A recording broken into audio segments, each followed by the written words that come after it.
ನಮಸ್ಕಾರ ಸ್ನೇಹಿತರೆ, ರಾಜ್ಯದ ಎಲ್ಲ ಮಹಿಳೆಯರಿಗೆ ಭರ್ಜರಿ ಗುಡ್ ನ್ಯೂಸ್ ಅಂತಾನೆ ಹೇಳ್ಬೋದು. ಗೃಹಲಕ್ಷ್ಮಿ ಸಂಘಗಳು ಪ್ರಾರಂಭವಾಗ್ತಾ ಇದೆ ಕಣ್ರಿ. ಹೌದು, 50,000ದಿಂದ 1,00,000ವರೆಗೂ ಕೂಡ ನೀವು ಕಡಿಮೆ ಬಡ್ಡಿ ದರದಲ್ಲಿ ಸಾಲ ಸೌಲಭ್ಯಗಳನ್ನು ಯೂಸ್ ಮಾಡ್ಕೊಳ್ಬಹುದು.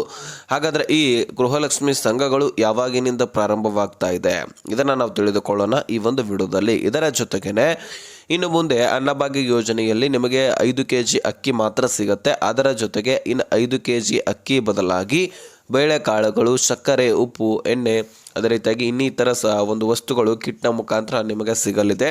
ಹಾಗಾದರೆ ಬನ್ನಿ, ಇದು ಯಾವ ರೀತಿಯಾಗಿ ಸಿಗುತ್ತೆ, ನೀವೇನಾದರೂ ಇದಕ್ಕೆ ಡಾಕ್ಯುಮೆಂಟ್ಸ್ಗಳನ್ನು ಅಟ್ಯಾಚ್ ಮಾಡಿ ಕೊಡಬೇಕಾ, ಎಲ್ಲಿ ಕೊಡಬೇಕು, ಇಲ್ಲ ನಿಮಗೆ ನ್ಯಾಯಬೆಲೆ ಅಂಗಡಿಯಲ್ಲಿ ಡೈರೆಕ್ಟಾಗಿ ಸಿಗುತ್ತಾ, ಎಲ್ಲ ವಿಷಯವನ್ನು ಈ ಒಂದು ವಿಡಿಯೋದಲ್ಲಿ ತಿಳಿಸಿಕೊಡುವಂತಹ ಪ್ರಯತ್ನ ನಾನು ಮಾಡ್ತೀನಿ. ಸೊ ನೀವು ಈ ಒಂದು ವಿಡಿಯೋನ ಆದಷ್ಟು ಕೊನೆವರೆಗೂ ವಾಚ್ ಮಾಡಲಿಕ್ಕೆ ಪ್ರಯತ್ನ ಮಾಡಿ. ಚಾನಲ್ಗೆ ಸಬ್ಸ್ಕ್ರೈಬ್ ಮಾಡಿಲ್ಲ ಅಂದರೆ ಇದೇ ರೀತಿ ಇಂಪಾರ್ಟೆಂಟ್ ಟಾಪಿಕ್ಗಳನ್ನು ತರ್ತಾ ಇರ್ತವೆ. ಅದಕ್ಕೆ ಸಬ್ಸ್ಕ್ರೈಬ್ ಮಾಡಿಕೊಂಡು ನೋಟಿಫಿಕೇಷನ್ ಅಂತ ಸೆಟ್ ಮಾಡಿ. ಈಗ ನಾವು ನೇರವಾಗಿ ಟಾಪಿಕ್ಗೆ ಬರೋಣ. ಸ್ನೇಹಿತರೆ, ಈ ಗೃಹಲಕ್ಷ್ಮಿ ಯೋಜನೆಯ ಸಂಘಗಳ ಬಗ್ಗೆ ನಾವು ಮೊದಲು ಮಾಹಿತಿಯನ್ನು ತಿಳಿದುಕೊಳ್ಳೋಣ. ತದನಂತರ ಈ ಬೇಳೆಕಾಳು, ಸಕ್ಕರೆ, ಉಪ್ಪು, ಎಣ್ಣೆ ಇದರ ಬಗ್ಗೆ ನಾನು ಡೀಟೇಲ್ಸ್ ಆಗಿ ತಿಳಿಸಿಕೊಡ್ತೇನೆ. ಸ್ನೇಹಿತರೆ, ಗೃಹಲಕ್ಷ್ಮಿ ಸಂಘಗಳನ್ನು ಪ್ರಾರಂಭ ಮಾಡಲಿಕ್ಕೆ ಈಗಾಗಲೇ ಕಳೆದ 2 ತಿಂಗಳಿನಿಂದ ಸರ್ಕಾರ ಒದ್ದಾಡ್ತಾ ಇದೆ. ಈಗಾಗಲೇ ಪ್ರಾರಂಭ ಮಾಡಬೇಕಾಗಿತ್ತು, ಅದನ್ನು ಕಾರಣಾಂತರಗಳಿಂದ ಮುಂದೂಡಲಾಗಿತ್ತು. ಸೊ ಸದ್ಯಕ್ಕೆ ಈಗ ನಿಮ್ಮ ಖಾತೆಗಳಿಗೆ ಈ ಗೃಹಲಕ್ಷ್ಮಿ ಸಂಘಗಳನ್ನು ಜಮಾ ಮಾಡಲಿಕ್ಕೆ ಪ್ರಾರಂಭಿಸಲಿದ್ದಾರೆ. ಸೊ ಇದು ಯಾವ ರೀತಿಯಾಗಿ ಪ್ರೊಸೆಸರು ಸ್ಟಾರ್ಟ್ ಆಗುತ್ತೆ, ಎಲ್ಲ ಜಿಲ್ಲೆಗಳಲ್ಲಿ ಒಮ್ಮೆಲೇ ಸ್ಟಾರ್ಟ್ ಆಗುತ್ತಾ, ಅದರ ಬಗ್ಗೆ ನಾನು ಡೀಟೇಲ್ಸ್ ಆಗಿ ಹೇಳ್ತೀನಿ ಕೇಳಿ. ಮೊದಲನೇದಾಗಿ ಗೃಹಲಕ್ಷ್ಮಿ ಸಂಘಗಳನ್ನು ಪ್ರಾರಂಭ ಮಾಡಲಿಕ್ಕೆ ಸ್ವತಃ ಲಕ್ಷ್ಮೀ ಹೆಬ್ಬಾಳ್ಕರ್ ಅವರೇ ಅಪ್ಡೇಟನ್ನು ಕೊಟ್ಟಿದ್ದಾರೆ. ಇದನ್ನು ಗೃಹಲಕ್ಷ್ಮಿ ಸಂಘಗಳನ್ನು ಏನಾದರೂ ಜಾರಿ ಮಾಡಿದ್ದೇ ಆದರೆ ಬಡ ಕುಟುಂಬಸ್ಥ ಮಹಿಳೆಯರಿಗೆ ಬಹಳಷ್ಟು ಯೂಸ್ ಆಗುತ್ತೆ. ಅದರಲ್ಲಿ ವಿಧವಾ ಮಹಿಳೆಯರಿಗಂತೂ ತುಂಬಾ ಬೆನಿಫಿಟ್ ಸಿಗುತ್ತೆ. ಇನ್ನು ಇದರಿಂದ ಕಡಿಮೆ ಬಡ್ಡಿ ದರದಲ್ಲಿ, ಅಂದರೆ ಈಗಾಗಲೇ ನೀವು ಪ್ರೈವೇಟ್ ಬ್ಯಾಂಕ್ಗಳಾಗಿರಲಿ ಅಥವಾ ಫೈನಾನ್ಸ್ಗಳಲ್ಲಾಗಿರಲಿ ನೀವು ಸಾಲ ಸೂಲಗಳನ್ನು ಮಾಡ್ಕೊಂಡಿರ್ತೀರಿ, ಅಥವಾ EMI ಮುಖಾಂತರ ನೀವೇನಾದರೂ ವಸ್ತುಗಳನ್ನು ಖರೀದಿ ಮಾಡಿರ್ತೀರಿ. ಉದಾಹರಣೆಗೆ ನಿಮ್ಮ ಕೈಯಲ್ಲಿರ್ತಕ್ಕಂತಹ ಮೊಬೈಲು, ಅಥವಾ ನಿಮ್ಮ ಮನೆಯಲ್ಲಿರ್ತಕ್ಕಂತಹ ಫ್ರಿಜ್ಜು, ಟಿವಿನೋ, ಸೋಫಾನೋ, ಅಥವಾ ಇನ್ನಿತರ ವಸ್ತುಗಳನ್ನು, ಬೈಕು, ಕಾರು, ಈ ರೀತಿ ನೀವು EMI ಮುಖಾಂತರ ಖರೀದಿ ಮಾಡಿರ್ತೀರಿ. ಆದರೆ ಅದನ್ನು ಮರುಪಾವತಿ ಮಾಡಬೇಕಂದ್ರೂ ಸಹಿತ ಸಾಕಷ್ಟು ಬಡ್ಡಿಯನ್ನು ವಿಧಿಸಿರ್ತಾರೆ. ಆ ಬಡ್ಡಿಯನ್ನು ನೀವು ಸರಿಯಾಗಿ ತುಂಬಲಿಲ್ಲ, ಅಥವಾ ನೀವು EMIಯನ್ನು ಸರಿಯಾಗಿ ತುಂಬಲಿಲ್ಲ ಅಂದರೆ ಒಂದು ದಿನಕ್ಕೇ ನಿಮಗೆ ಸಿಕ್ಕಾಪಟ್ಟೆ ಬಡ್ಡಿಯನ್ನು ವಿಧಿಸಿ ಅದನ್ನು ಕಟ್ ಮಾಡ್ಕೊಳ್ತಾರೆ. ನಿಮ್ಮ ಬ್ಯಾಂಕ್ ಅಕೌಂಟ್ನಲ್ಲಿ ಯಾವುದೇ ದುಡ್ಡು ಜಮಾ ಆಗಿದ್ರೂ ಸಹಿತ ಕಟ್ ಮಾಡ್ಕೊಳ್ತಾರೆ. ಆದರೆ ಇದರಲ್ಲಿ ಹಾಗಿಲ್ಲ. ನೀವು ಸಂಘಗಳಂತ ಹೇಳ್ಬಿಟ್ಟು ವಾರಕ್ಕೆ ಇಂತಿಷ್ಟು ಅಂತ ತುಂಬಬೇಕಂತಿರುತ್ತೆ. ಈಗ ಲೋಕಲ್ ಸಂಘಗಳು ಹೇಗಿರುತ್ತೋ ಹಾಗೆ ನೀವು ಈ ಸಂಘಗಳಲ್ಲಿ ಕೂಡ ತುಂಬಬಹುದು. ಮತ್ತು ಆ ಸಂಘಗಳಕ್ಕಿಂತನೂ ಕೂಡ ಈ ಸಂಘ ಅಂದರೆ ಗೌರ್ಮೆಂಟ್ ಸಂಘ ಆಗಿರುತ್ತೆ. ಹಾಗಾಗಿ ನಿಮಗೆ ಕಡಿಮೆ ಬಡ್ಡಿ ಇರುತ್ತೆ. ಕಡಿಮೆ ಬಡ್ಡಿ ದರದಲ್ಲಿ ನೀವು ಸಾಲವನ್ನು ಪಡ್ಕೊಳ್ಬಹುದು. ಇದರಿಂದ ನಿಮಗೆ ಬಹಳಷ್ಟು ಬೆನಿಫಿಟ್ ಸಿಗುತ್ತೆ.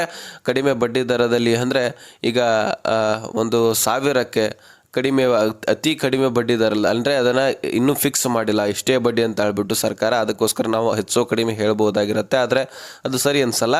ಸರ್ಕಾರವೇ ಖುದ್ದಾಗಿ ಹೇಳಿದ ತಕ್ಷಣ ನಾನು ಮತ್ತೊಂದು ವಿಡಿಯೋದಲ್ಲಿ ತಿಳಿಸ್ತೀನಿ. ಆದರೆ ಈಗ ಸದ್ಯಕ್ಕೆ ಅತಿ ಶೀಘ್ರದಲ್ಲಿಯೇ ನಿಮಗೆ ಗೃಹಲಕ್ಷ್ಮಿ ಸಂಘಗಳು ಪ್ರಾರಂಭ ಮಾಡಲಿದ್ದು, ಈಗಾಗಲೇ 5 ಜಿಲ್ಲೆಗಳಲ್ಲಿ ಸಂಘಗಳನ್ನು ಪ್ರಾರಂಭ ಮಾಡ್ತಾರಂತೆ. ಅಂದರೆ ಒಮ್ಮೆಲೆ ಎಲ್ಲ ಕಡೆಯೂ ಕೂಡ ಪ್ರಾರಂಭ ಮಾಡಲಿಕ್ಕೆ ಬರೋದಿಲ್ಲ. ಫಸ್ಟು 5 ಜಿಲ್ಲೆಗಳಲ್ಲಿ ಟ್ರಯಲ್ ಮಾಡಿ ನೋಡ್ತಾರೆ. ಸರಿ ಅನಿಸಿದ್ರೆ ಮತ್ತೆ ಎಲ್ಲ ಜಿಲ್ಲೆಗಳಲ್ಲಿ ಕೂಡ ಪ್ರಾರಂಭ ಮಾಡ್ತಾರೆ. ಮೊದಲು 5 ಜಿಲ್ಲೆಗಳಲ್ಲಿ ಪ್ರಾರಂಭ ಮಾಡ್ತಾರೆ.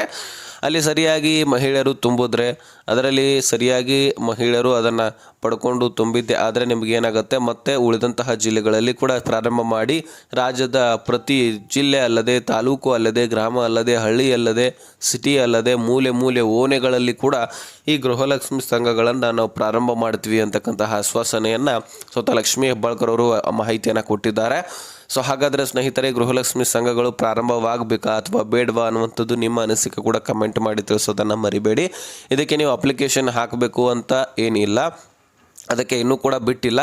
ಮೊದಲನೇದಾಗಿ ಇದಕ್ಕೆ ಎಲಿಜಿಬಿಲಿಟಿ ಹೇಳಿಬಿಡ್ತೀನಿ ಕೇಳಿ. ಎಲಿಜಿಬಿಲಿಟಿ ಹೊಂದಿರಬೇಕಂದ್ರೆ ನೀವು ಗೃಹಲಕ್ಷ್ಮಿಯನ್ನು ಪಡ್ಕೊಳ್ತಾ ಇದ್ದರೆ, ದುಡ್ಡನ್ನು ಪಡ್ಕೊಳ್ತಾ ಇದ್ದರೆ ನೀವು ಇದನ್ನು ಎಲಿಜಿಬಲ್ ಇದ್ದ ಹಾಗೆಯೇ, ಅಂದರೆ ನಿಮ್ಮ ಹತ್ರ BPL ಕಾರ್ಡು ಅಥವಾ APL ಕಾರ್ಡು ಇದ್ದಿದ್ದೇ ಆದರೆ ನಿಮಗೆ ಈ ಸಂಘಗಳಿಂದ ಸಾಲ ಸೌಲಭ್ಯ ಸಿಗುತ್ತೆ. ಅದರಿಂದ ನೀವು ದುಡ್ಡನ್ನು ಪಡ್ಕೊಂಡು ನಿಮ್ಮ ಮಕ್ಕಳ ವಿದ್ಯಾಭ್ಯಾಸಕ್ಕೂ ಅಥವಾ ನಿಮ್ಮ ಪರ್ಸ್ನಲ್ ಯೂಸ್ಗೂ ಅಥವಾ ಮನೆ ಕಟ್ಟಲಿಕ್ಕೋ ಇನ್ನಿತರ ಸಾಮಗ್ರಿಗಳನ್ನು ಖರೀದಿ ಮಾಡಲಿಕ್ಕೆ ಅಥವಾ ಮಕ್ಕಳ ಮದುವೆ ಮಾಡಲಿಕ್ಕೆ ನೀವು ಯೂಸನ್ನು ಮಾಡ್ಕೊಳ್ಬಹುದು.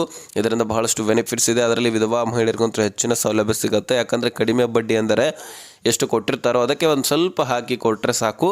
ಇದರಿಂದ ನಿಮಗೂ ಕೂಡ ಹೆಲ್ಪ್ ಆಗುತ್ತೆ. ಅದರಿಂದ ಸರ್ಕಾರಕ್ಕೂ ಕೂಡ ಲಾಸ್ ಆಗೋದಿಲ್ಲ. ಹಾಗಾಗಿ ಗೃಹಲಕ್ಷ್ಮಿ ಸಂಘಗಳನ್ನು ಪ್ರಾರಂಭ ಮಾಡ್ತಾ ಇದ್ದಾರೆ. ಅತಿ ಶೀಘ್ರದಲ್ಲಿನೇ ಪ್ರಾರಂಭವಾಗಲಿದೆ. ಆದಷ್ಟು ಬೇಗನೆ ಪ್ರಾರಂಭ ಮಾಡಿ ಅಂತ ಸರ್ಕಾರಕ್ಕೆ ನಮ್ಮ ಮನವಿ ಕೂಡ ಇರುತ್ತೆ.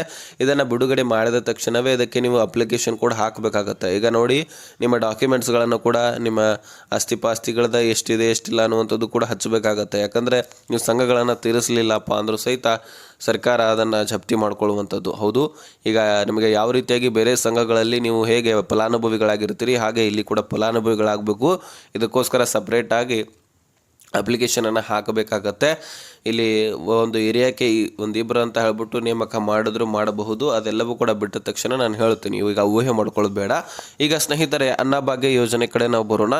ಇಲ್ಲಿ ಅನ್ನಭಾಗ್ಯ ಯೋಜನೆಗಳಲ್ಲಿ ನಿಮಗೆ ಬೇಳೆಕಾಳು ಆಗಿರಲಿ, ಸಕ್ಕರೆ ಆಗಿರಲಿ, ಉಪ್ಪು ಆಗಿರಲಿ, ತೊಗರಿ ಬೇಳೆ ಆಗಿರಲಿ ಅಥವಾ ಇನ್ನಿತರ ನಿಮಗೆ ವಸ್ತುಗಳನ್ನು ಒಟ್ಟಾರೆಯಾಗಿ 5 ವಸ್ತುಗಳನ್ನು ನಿಮಗೆ ಪ್ಯಾಕೇಜ್ ಮುಖಾಂತರ ಇಂದಿರಾ ಕಿಟ್ ಅಂತ ಕರಿತೀವಿ. ಆ ಕಿಟ್ನ ಮುಖಾಂತರ ನಿಮ್ಮ ನ್ಯಾಯಬೆಲೆ ಅಂಗಡಿ ಮುಖಾಂತರ ನಿಮಗೆ ಒದಗಿಸಿ ಕೊಡಬೇಕಾಗಿರ್ತಕ್ಕಂತಹ ಸರ್ಕಾರ ಈಗ ಕೆಲಸ ಮಾಡ್ತಾ ಇದೆ. ಇದೇ ನವೆಂಬರ್ ತಿಂಗಳನ್ನ ಹಿಡ್ಕೊಂಡು ನಿಮಗೆ ಈ ಕಿಟ್ನ ಮುಖಾಂತರ 5 kg ಅಕ್ಕಿಯನ್ನು ಈಗ ಕೇಂದ್ರ ಸರ್ಕಾರ ಕೊಡ್ತಾ ಇದೆ. ಇನ್ನು ಉಳಿದಂತಹ 5 kg ಅಕ್ಕಿಯನ್ನು ರಾಜ್ಯ ಸರ್ಕಾರ ಅನ್ನಭಾಗ್ಯ ಯೋಜನೆ ಮುಖಾಂತರ ಕೊಡ್ತಾ ಇತ್ತು. ಇನ್ನು ಅದನ್ನು ಕ್ಯಾನ್ಸಲ್ ಮಾಡಿ ಇದರ ಹಿಂದಿನ ಒಂದು ವಿಷಯವನ್ನು ಹೇಳ್ತಾ ಕೂತ್ರೆ ಮತ್ತಷ್ಟು ಲಾಂಗ್ ಆಗುತ್ತೆ ವಿಡಿಯೋ. ನಿಮಗೆ ಶಾರ್ಟ್ ಆ್ಯಂಡ್ ಸ್ವೀಟ್ ಆಗಿ ಹೇಳ್ತೀನಿ. ಈಗಾಗಲೇ ಸರ್ಕಾರ ಮೊದಲು ದುಡ್ಡು ಕೊಡ್ತಾ ಇತ್ತು. ತದನಂತರ ಏನು ಮಾಡ್ತು, ನಿಮಗೆ ಈ ವಸ್ತುಗಳನ್ನು ಕೊಡಲಿಕ್ಕೆ ಆಗಲೇ ಸಿದ್ಧವಾಗಿತ್ತು. ಆದರೆ ಕಾರಣಾಂತರಗಳಿಂದ ಸಚಿವ ಸಂಪುಟ ಸಭೆಯಲ್ಲಿ ನಿರ್ಧಾರವನ್ನು ಕೈಚೆಲ್ಲಿ ಮತ್ತು ಕೇಂದ್ರ ಸರ್ಕಾರ ಏನಾಯಿತು, ನಾವು ಅಕ್ಕಿಯನ್ನು ಕೊಡ್ತೀವಿ, ನಮ್ಮ ಹತ್ರ ಶಾರ್ಟೇಜ್ ಇದೆ ಅಂದ ಬಳಿಕ ಮತ್ತೆ ಅಕ್ಕಿ ತೆಗೆದುಕೊಂಡು ನಮಗೆ ಅಕ್ಕಿಯನ್ನು ಕೊಡ್ತಾಯಿದ್ರು ನ್ಯಾಯಬೆಲೆ ಅಂಗಡಿ ಮುಖಾಂತರ. ಸೊ ತದನಂತರ ಕೇಂದ್ರ ಸರ್ಕಾರವೂ ಕೂಡ ಎಷ್ಟಂತ ಹೇಳ್ಬಿಟ್ಟು ಅಕ್ಕಿ ಕೊಡುತ್ತೆ, ಅಲ್ಲಿ ಕೂಡ ಶಾರ್ಟೇಜ್ ಬೀಳಲೇಬೇಕಲ್ವ. ಯಾಕಂದರೆ ಇಡೀ ರಾಜ್ಯದಲ್ಲಿ ಪ್ರತಿಯೊಂದು ರಾಜ್ಯದಲ್ಲಿ ಕೂಡ ಅವರು ಕೂಡ 5 kg ಅಕ್ಕಿ ಕೊಡ್ತಾ ಇದ್ದಾರೆ.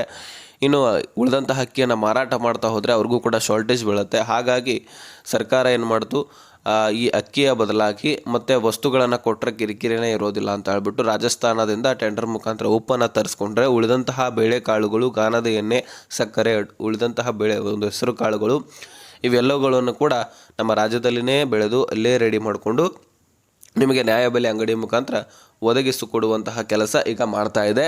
ಇನ್ನು ನವೆಂಬರ್ ತಿಂಗಳನ್ನ ಹಿಡ್ಕೊಂಡು ನಿಮಗೆ ಯಾವ ರೀತಿಯಾಗಿ ಸಿಗುತ್ತೆ ಅಂದರೆ 5 kg ಅಕ್ಕಿ ಸಿಗುತ್ತೆ ಕೇಂದ್ರ ಸರ್ಕಾರದ್ದು.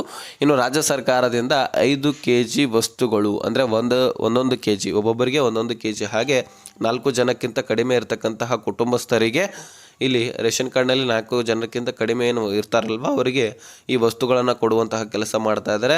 ಅಂದರೆ 1 kg ವಸ್ತುಗಳನ್ನು ಕೊಡ್ತಾರೆ. ಇನ್ನು 5 ಅಥವಾ 5ಕ್ಕಿಂತ ಹೆಚ್ಚಿನ ಜನಸಂಖ್ಯೆಯನ್ನು ಹೊಂದಿರತಕ್ಕಂತಹ ಕುಟುಂಬಸ್ಥರಿಗೆ 1.5 kg ಅಂದರೆ ಸಕ್ಕರೆ 1.5 kg, ಬೇಳೆಕಾಳುಗಳು 1.5 kg, ಉಪ್ಪು 1.5 kg, ಎಣ್ಣೆ 1.5 kg, ಈ ರೀತಿ ಬೇರೆ ಬೇರೆ ವಸ್ತುಗಳನ್ನಾಗಿ ಕೊಡುವಂತಹ ಒಂದು ಅರ್ಧ kg ಹೆಚ್ಚುಗಳ ವಸ್ತುಗಳನ್ನಾಗಿ ಕೊಡುವಂತಹ ಕೆಲಸ ರಾಜ್ಯ ಸರ್ಕಾರ ಮಾಡ್ತಾ ಇದೆ. ಎಷ್ಟು 4 ಜನಕ್ಕಿಂತ ಕಡಿಮೆ ಇರತಕ್ಕಂತಹ ಕುಟುಂಬಸ್ಥರಿಗೆ 1 kg ಕೊಟ್ಟರೆ, ಇನ್ನು 5 ಅಥವಾ 5ಕ್ಕಿಂತ ಹೆಚ್ಚಿನ ಜನಸಂಖ್ಯೆಯನ್ನು ಹೊಂದಿರತಕ್ಕಂತಹ ಕುಟುಂಬಸ್ಥರಿಗೆ ಈ ವಸ್ತುಗಳನ್ನು ಹೆಚ್ಚಿನ ಪ್ರಮಾಣದಲ್ಲಿ ಕೊಡ್ತಕ್ಕಂತಹ ಕೆಲಸ ಈಗ ರಾಜ್ಯ ಸರ್ಕಾರ ಮಾಡ್ತಾ ಇದೆ. ಸ್ನೇಹಿತರೆ, ಇದರ ಬಗ್ಗೆನೂ ಕೂಡ ತಿಳಿಸಿದ್ರಿ. ನವೆಂಬರ್ ತಿಂಗಳು ಹಿಡ್ಕೊಂಡು ನಿಮಗೆ ವಸ್ತುಗಳನ್ನು ಕೊಡ್ತಿದ್ದಾರೆ. 5 kg ಅಕ್ಕಿಯನ್ನು 5 kg ಅಕ್ಕಿ ಬದಲಾಗಿ ವಸ್ತುಗಳನ್ನು ಪಡ್ಕೊಳ್ಳಿ. ಏನಾದರೂ ಕೊಡಲಿಲ್ಲ ಅಂದರೆ ಆಹಾರ ಇಲಾಖೆ ವೆಬ್ಸೈಟ್ಗೆ ಹೋಗಿ ಗೂಗಲಲ್ಲಿ ಸರ್ಚ್ ಮಾಡಿ, ಅಲ್ಲಿ ಹೆಲ್ಪ್ಲೈನ್ ನಂಬರ್ ಅಂತ ಇರುತ್ತೆ. ಆ ಹೆಲ್ಪ್ಲೈನ್ ನಂಬರ್ಗೆ ನೀವು ಕರೆ ಮಾಡಿ ಈ ರೀತಿ ಕೊಡ್ತಾ ಇಲ್ಲ ಅಂತ ಹೇಳ್ಬಿಟ್ಟು ನಿಮ್ಮ ಏರಿಯಾ ಬಗ್ಗೆ ಕಂಪ್ಲೇಂಟನ್ನು ಮಾಡ್ಬೋದು. ತದನಂತರ ನಿಮಗೆ ಒದಗಿಸಿ ಕೊಡ್ತಾರೆ. ಈ ವಿಷಯ ಅರ್ಥ ಆಗಿದ್ರೆ ನೆಕ್ಸ್ಟ್ ಮಾಹಿತಿ ಲಿಸನ್ ಬಾಯ್ ಬಿಡಿ ಫ್ರೆಂಡ್ಸ್.